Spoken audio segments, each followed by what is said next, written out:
Hey everyone, it's finally time to get into this. We're going to take a look at what we've got here. I am going to use the Gull Wing because I'm a trooper.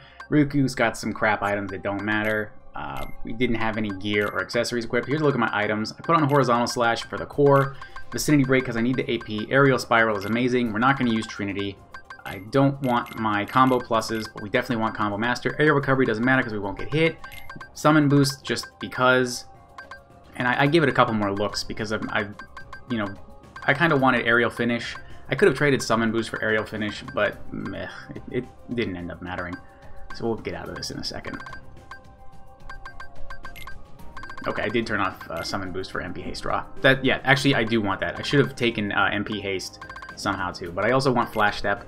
And without using any AP boosts or accessories, it gets tricky to sort that all out. So that was fine. MP Haste Draw is enough. I turned off Dark Shield. There are some clever speedrunning strats that I think we'll get to see at least one, instance of me doing it with Dark Aura. So that's why I leave Dark Aura on. But if you're not speedrunning, it really doesn't matter. But I think it's really cool, and it's a really strange quirk of a mechanic. So we're at least going to look at that. I wanted Magnet and Thunder because there's a bunch of trash in the core. Don't really need Blizzard. I got my Ethers and Reflect on. So alright, we're getting in there.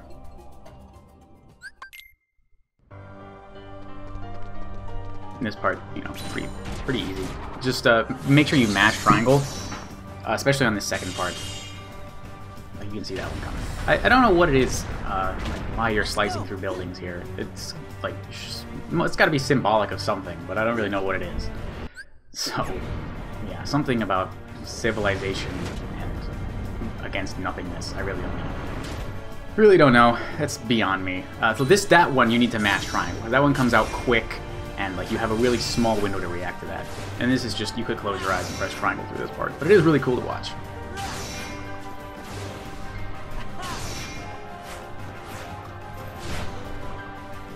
We're going to be using a bunch of magnets to get these bombs, so I bring out Stitch. We also want Stitch for the core and for first armor Xemnas, so it's fine to bring out Stitch here. So yeah, Summon Boost. Oh, we turned that off anyway. Yeah, so we just use magnets. Just keep one up all the time. You don't really need to target. You can just do it above you, and they'll spawn into it and fly right into the engine. Piece of cake. This is not the hard part. We're just warming up. We're getting warmed up. I'm getting my vocal cords warmed up too. I'm getting comfortable talking about what I'm doing. So this is, yeah, we're all warming up here.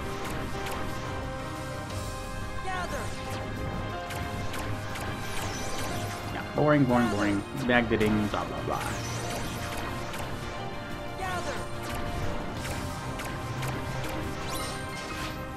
Here we go. There's some bad splicing here because I didn't get this on the first try. Oh no, I did actually. This was a second set of attempts, and I actually did get this on the first try. So I was wrong. Yeah, I got the core on the first try here. So you're just beating it up. I think it ends at either a health cap or the number of finishers it's been hit by. I made it to the health cap because I'm not speedrunning.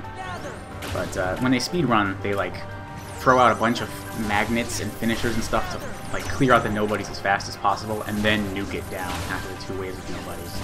At least that's my uninformed assessment from watching a few videos. So yeah, we get that ground combo, then you have to do aerial stuff. It doesn't really matter how fast you go.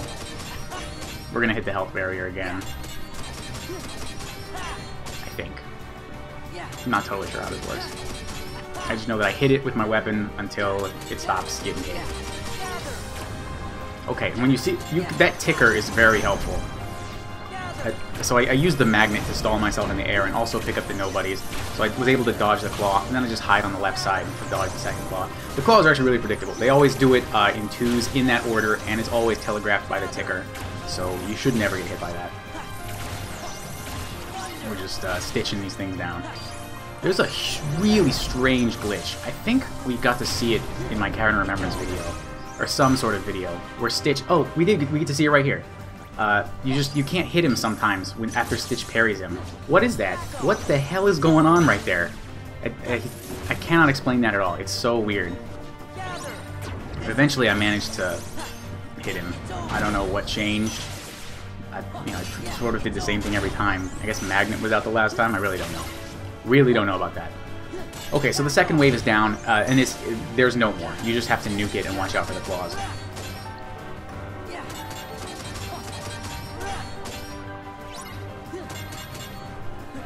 Yeah, the ticker came up, so I know the claw's coming. Okay, the left side, safe. And the right one's not going to hit you if you're in the air, you know, like on the left side. Almost done. Alright. That's the end of the core, no problem.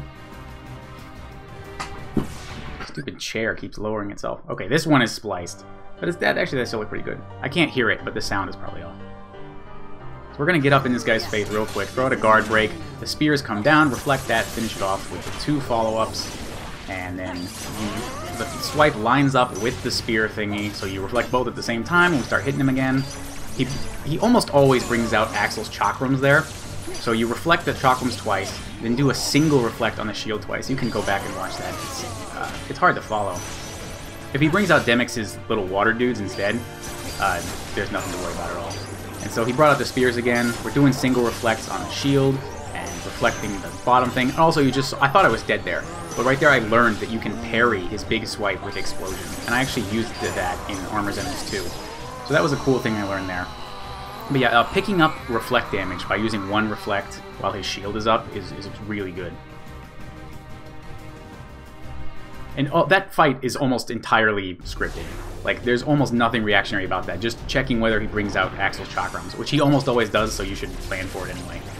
But yeah, that fight is the same almost every time. This thing right here is bullshit. More than anything else, this is the thing that kept me from working on this for so long. Like, my last upload for this playthrough was 2 weeks ago. I just didn't want to deal with this shit because it's so easy to get hit. The difference between no damaging this and just beating it is maybe the biggest in the entire run.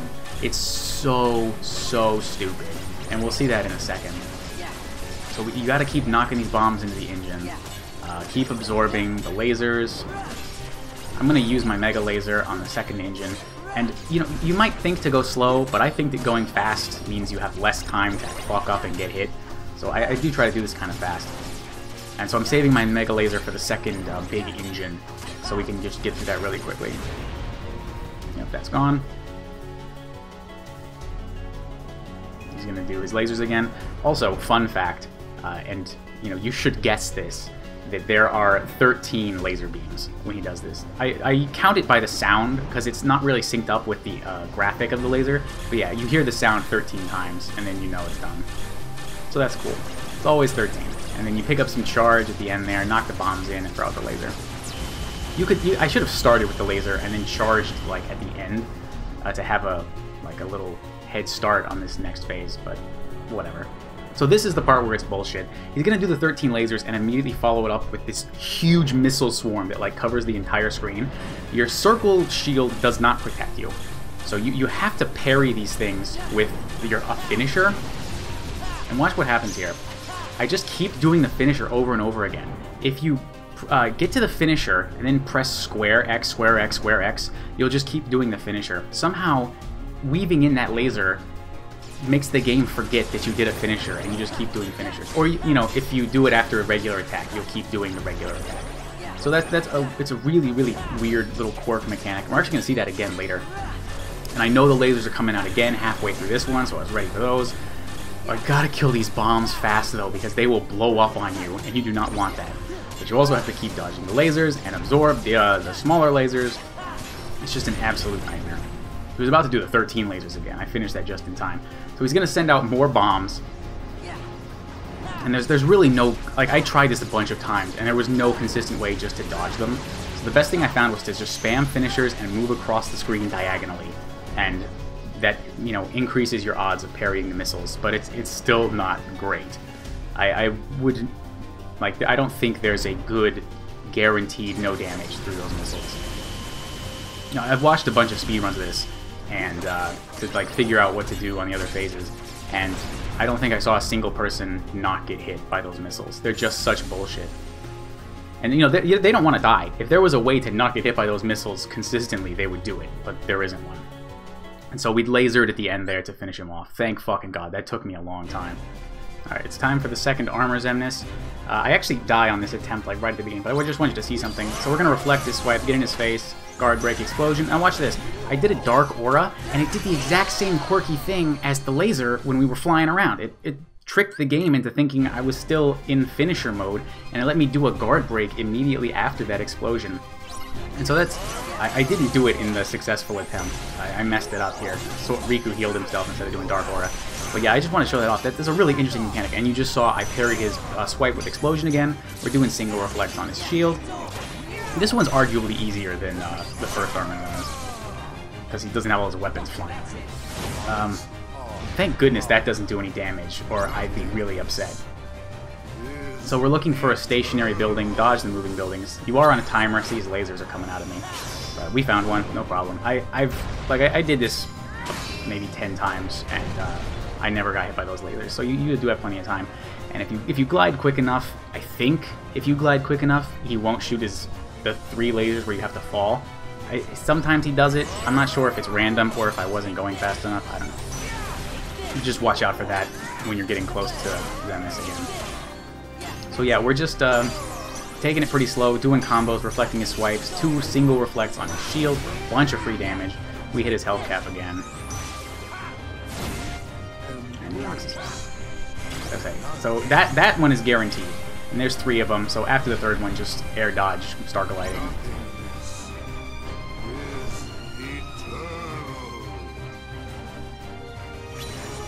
Yeah, that one was close. We were running out of time.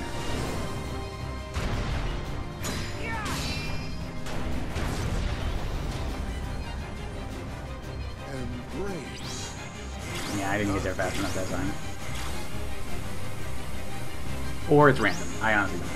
And he always shoots the lasers down the side, which is totally safe. And that shield is scripted. Also, last time we landed, he opened with a shield. That's scripted. He will always do that. I parried his swipe with explosion again. That's so clutch. And that's not something I learned from the speedrunning, right? I'm not like copying strats. That's KBM original, because you don't have explosion when you speedrun this game. Because you don't have to go to Space Paranoids the second time. So that part's all me, for sure. Also, Armor Xemnas, I forget if it was 1 or 2, one of them has the best death scream in the whole game. You should definitely go back. It's like... And it lasts for like a year. It's so cool. Anyway, there's 2 big objectives here against Final Xemnas.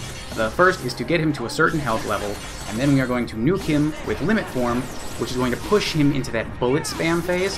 So we're going to reflect in his bullet spam phase to kill him before he can do, "Can you spare a heart?"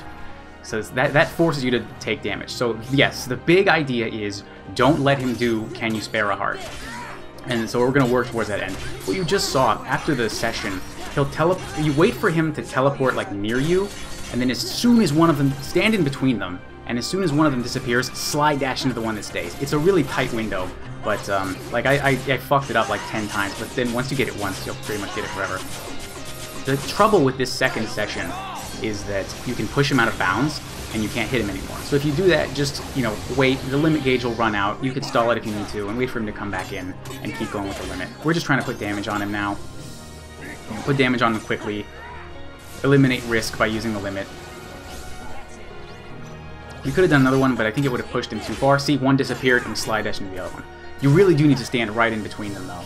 And so we're being careful with his health here, because I want it to just barely not end this bar. Okay, 1, 2, wait for him to retaliate. I'm pause buffering to see if he does Be Gone or Vine, and the timing changes depending on which one he does. So he did Vine, we limit form right away to not get hit. Toss an Ether and then go into ours, so the Ether applies after you've spent the mana. So we went back to full mana, which we need. So that was the limit form nuke. We don't want that. We want him to do the bullet phase, but sometimes he does a "we shall go together" instead. So you need to have MP there, which is why I tossed that Ether at the beginning. You have to have MP there to be able to put out this limit if he goes into this move instead. So yeah, you don't want to see that, because it takes longer and maybe you'll fuck it up, but it's not a huge deal. We put some big damage on him. So that's his first circle of bullets. Okay, now I know he's gonna do a few more, and I'm getting those Ethers out, because there you go. You want to reflect the bullets a little bit after he sets them out, so that the reflect damage will hit Xemnas as he passes by. I mean, we did it enough times to push him into the end. and holy fuck, it's just like an orgasm seeing him go into this move, because you're not sure, you can't really see how much damage you're doing, it's going so fast. And so if he doesn't do We Shall Go Together, you can get enough damage onto him just from reflecting those bullets. And the bullet pattern is scripted, so you can just memorize how he does those and like plan your reflects accordingly. And you'll get enough damage on him. It can be tricky, and you know you can throw out Session like if you're not doing enough damage, because after the bullet phase he will do Can You Spare a Heart, so you need to push him to the end before he finishes the bullet phase.